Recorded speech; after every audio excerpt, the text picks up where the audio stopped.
everyone, here is the video for Off-Road Bumblebee Studio Series 57. And real quick, the little backdrop he comes on. I'm not even taking him out of the boxes anymore, but you can kind of see it. You can see the Jeep back there, the soldier. It's just kind of where he fought Blitzwing from the movie. But yeah, here is Off-Road Bumblebee, and he's a cool little dude, although emphasis on the little. He's very wee. He's not much larger than Cliff Jumper's vehicle mode here. A little taller just because of the Jeepiness. But his weapon store's under here. But he's a very small little yellow Jeep. But he is fun. I like rolling him around as a little Jeepy. Sorry, I don't know. But yeah, that's about it. He rolls, his gun store's under there. The end. But not a bad little representation of his Jeep mode. The weapon pops off, it's stored in, there's a couple little tabs on the gun itself that slide in these little slots here on his shins. And then to transform, we'll go ahead and fold down the windshield like that. Lift the wheel up, untab these pieces a little bit from the side here, which lets you start unpeg the arms. Starts getting all this stuff moving here. Go ahead and untab these. This little piece tabs into here, so you can undo the legs, and then you can open these up a little bit more. Pop the dark gray panels, which are his feet, off of the side panels here, and then you can bring the feet down. There's a hinge here. There's a ball joint there and a hinge up here. So you want to make sure you pull them off, pull them down at the hinge so you have the clearance, because if you just start moving them at the ball joint, they won't clear the angle there.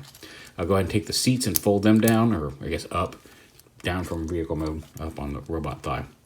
And then you can take these pieces with the wheel, untab them, lift them up, bring them around on this hinge, and down, and then fold the wheel into the leg like that.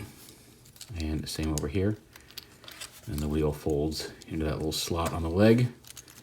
And then this little panel attaches, not really attaches, but sits there flat against the inside of the thigh, or the shin. And then this panel folds down and around like that. And same on that side. Rotate the feet around at the ball joint. And then the wheel bits from the back fold up onto the heel. And there's his legs. And then this little piece right here, which the only reason for this piece is to kind of fill in a gap in alt mode that, unless you're really looking for it, is invisible, but hey, you know, it's there. And this just kind of folds up into the back of his waist there.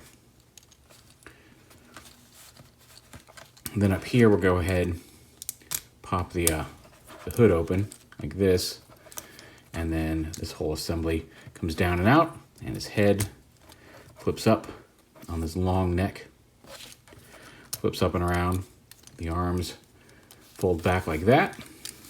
And then his grill replaces itself. This is not the actual robot mode grill. You fold out the actual chest pieces and then fold this in like that. And then that slides up and sits right there. And then his head folds down. And you fold down his neck. Like I said, his neck connects at a hinge in the back. It moves a little awkwardly for a head. It moves a little further back than the standard pivot point for a neck, but it still works. Bring his arms down and rotate them to face forward. Make sure everything's kind of all tabbed together and secure on the legs. And then this panel kind of comes up. And there's a couple, you can see the slots in there, right there between the wheels and the center of the back piece, that the hood should snap right into if you're doing this right. And again, I've done it right all afternoon, and now that I'm trying to actually shoot it on video, it doesn't want to go in there. But, or maybe, does it go in lower? Does it, oh, well, whatever. But set that up against his back, and the wheel you can fold in under there. And there is Bumblebee in robot mode.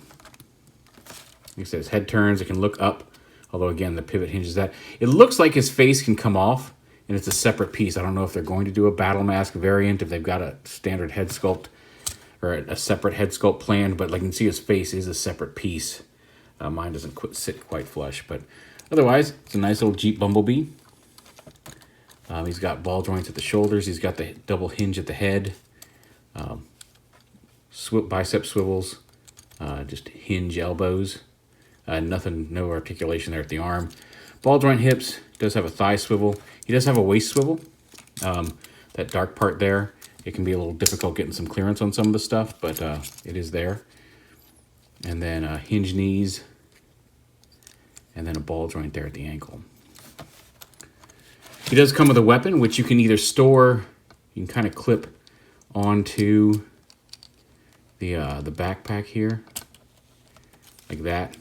Just kind of hinge it over. At least that's how the instructions say to do it. Just kind of hold these clips over the backpack. It should sit a little closer to the edge like that. But you can clip on right there, or you can attach it. It's designed to be attached. You can have him hold it in either arm, but it doesn't. You can see it doesn't fit right unless you leave it sitting way up. It doesn't fit on the left arm. It really is designed to fit so the yellow still shows and fit. It's like almost like an integrated arm gun on the right arm.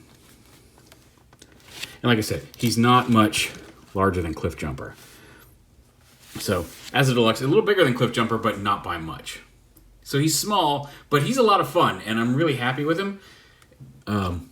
Just like I said, the Jeep mode is a Jeep mode, and it's not super feature rich other than it is a Jeep mode and rolls. But this little robot mode is fantastic, and I almost like him as a Studio Series Deluxe. I think he may even be a better robot figure than in toy overall than the VW version of him from the movie, because while that was neat, it was kind of a pain to get everything lined up right, and he kind of just comes together. But there is Off-Road Bumblebee Studio Series 57.